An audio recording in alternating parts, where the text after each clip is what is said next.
लगतच आमची एक चेकपोस्ट आहे.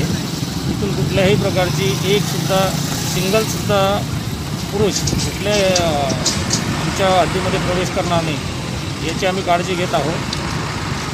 आणि लगतच आम्हाला कोरपणा तालुका असल्यामुळे Korpana police station, गिरकी police station, तेलंगणाची जी सीमा लागलेली आहे त्या सीमेमध्ये त्या शहराला रेड झोन म्हणून घोषित केलेलं आहे. तिथे बरेच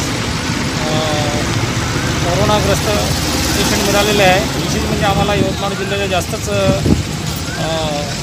निगराणी करावं लागत आहे, कारण यवतमाळला जास्त प्रमाणात त्याचा प्रसार झालेला आहे.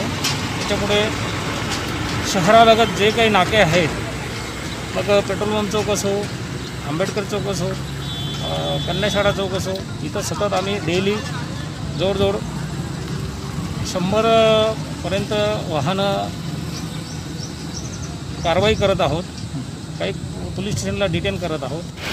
औद्योगिकदृष्ट्या अति महत्त्वाचं आहे आणि इथे कोळसा खाणी, सिमेंटच्या कारखाने, विशेष करून आमच्या इथं 3 सिमेंटचे कारखाने आहेत आणि एक कोळशाची कारखाना आहे. त्यांना शासनाने विशिष्ट अटी व शर्तीवर परवानगी दिलेली आहे आणि त्या अटी व शर्तीप्रमाणे ते वाहतूक करत आहेत.